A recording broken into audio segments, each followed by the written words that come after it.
Autosuggestion বা নিজের মনকে নিজে পরামর্শ দেওয়া কখনো কি মনে হয় যে এটাই হয়তো পরিবর্তনের সবচেয়ে বড় হাতিয়ার হতে পারে? কিন্তু প্রশ্ন হলো, এটা কি আসলেই কাজ করে, নাকি এটা শুধুই এক ধরনের মনের সান্ত্বনা? চলুন আজ এই ব্যাপারটারই গভীরে যাওয়া যাক।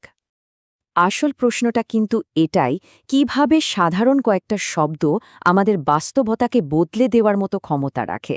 শুনতে হয়তো একটু জাদুর মতো লাগছে, কিন্তু এর পেছনে আছে বাস্তব জীবনের গল্প আর সলিড বিজ্ঞান। চলুন কিছু প্রমাণ দিয়েই শুরু করা যাক। তো বিজ্ঞানের গভীরে ঢোকার আগে চলুন সেই সব পথিকৃতদের অবিশ্বাস্য কিছু গল্প শুনে আসি। তারা শুধু এই ধারণায় বিশ্বাসী করেননি, বরং নিজেদের জীবন দিয়ে এর শক্তিকে প্রমাণ করে ছেড়েছেন। তাহলে প্রথমেই যার কথা বলতে হয় তিনি হলেন ডক্টর এমিল কুয়ে, একজন ফরাসি মনোবিজ্ঞানী, যিনি ২০ শতকের শুরুতে রীতিমতো এক বিপ্লব ঘটিয়েছিলেন। তিনি কোনো ওষুধ ছাড়াই শুধুমাত্র অটো সাজেশন ব্যবহার করেই হাজার হাজার রোগীকে সুস্থ করে তুলেছিলেন। এটা কিন্তু কোনো বানানো গল্প না, এটা তার ক্লিনিকেরই রেকর্ড করা ইতিহাস। আর তার এই চিকিৎসার চাবিকাঠি ছিল এই সহজ সরল বাক্যটা। তার রুগীদের কাজ ছিল শুধু একটাই, সকালে আর বিকেলে গভীর মনোযোগ দিয়ে ২০ বার এই কথাটা বলা। শুধু এইটুকুই। ভাবুন তো একবার, এই ছোট্ট একটা লাইন মানুষের জীবনে কি অসাধারণ পরিবর্তন নিয়ে এসেছিল। ইউরোপ থেকে চলুন এবার আমাদের দেশে ফেরা যাক, আর এমন একজন মানুষের গল্প শোনা যাক যিনি প্রায় মৃত্যুর মুখ থেকে ফিরে এসেছিলেন। প্রফেসর এম.ইউ. আহমেদ।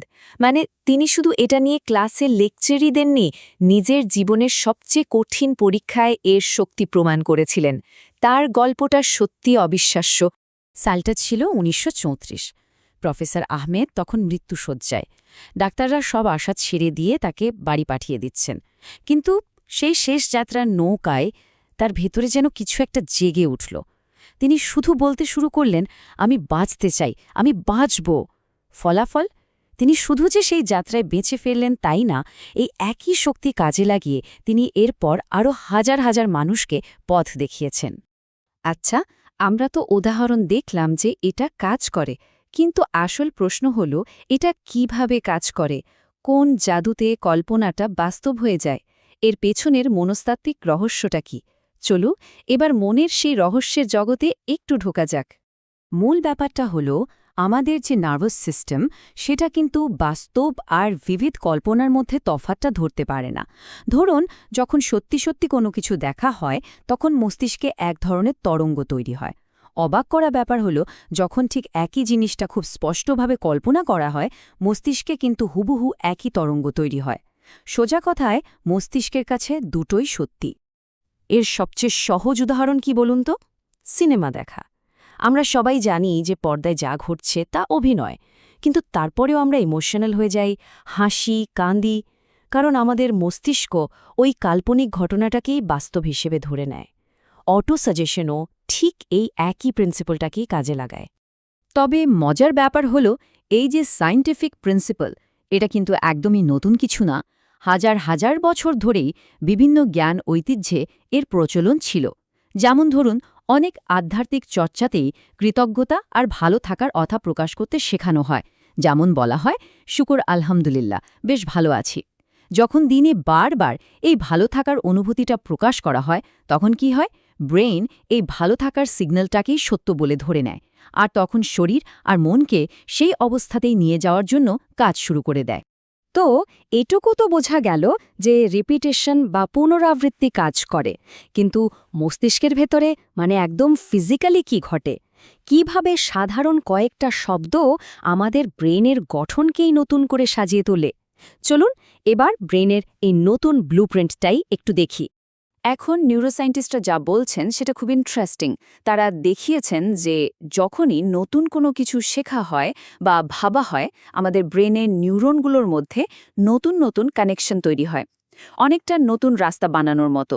আর যখন একই কথা বারবার বলা হয়, তখন সেই রাস্তাগুলো যেন আরও পাকা আর চওড়া হয়ে যায়। এক পর্যায়ে গিয়ে ব্রেনের পুরো ওয়ার্কিং সিস্টেমটাই বদলে যায়, আর তখন এই নতুন তথ্যটাই তার কাছে রিয়ালিটি হয়ে দাঁড়ায়। তাহলে চলুন সব ডটস কানেক্ট করা যাক। আমরা উদাহরণ দেখেছি, এর পেছনের বিজ্ঞানটাও একটু বোঝার চেষ্টা করেছি। তাহলে ফাইনালি কিভাবে একটা সাধারণ ইচ্ছা বা কথা আমাদের নক্ষর বাস্তবতায় পরিণত হয়। তাহলে পুরো প্রসেসটা দাঁড়ায় অনেকটা এই রকম। বারবার বলা কথাগুলো আমাদের ভেতরে একটা শক্তিশালী ভাইব্রেশন বা অনুরণন তৈরি করে। এই ভাইব্রেশনটাই তখন মন আর ব্রেনের ভেতরে ঘুমিয়ে থাকা অমসং শক্তিকে জাগিয়ে তোলে। এরপর আমাদের শরীর আর মন সেই নির্দিষ্ট লক্ষ্যটা অর্জনের জন্য প্রস্তুত হতে থাকে।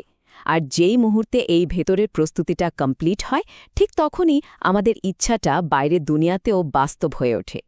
তার মানে শেষ পর্যন্ত যেটাকে মিরাকল বা ভাগ্য বলে মনে হচ্ছে, সেটা আসলে কোনো ম্যাজিক নয়। এটা আসলে একটা সায়েন্টিফিক প্রসেস, যেটার মাধ্যমে আমাদের ভেতরের জগতের সাথে বাইরের কাঙ্ক্ষিত বাস্তবতাকে এক লাইনে নিয়ে আসা যায়। শেষ করার আগে তাই একটা প্রশ্ন থেকে যায়, আমাদের ভেতরের কথাগুলো আজ কি বলছে?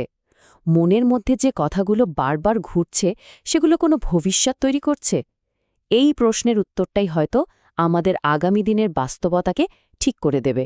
এটা কিন্তু ভেবে দেখার মতো একটা বিষয়।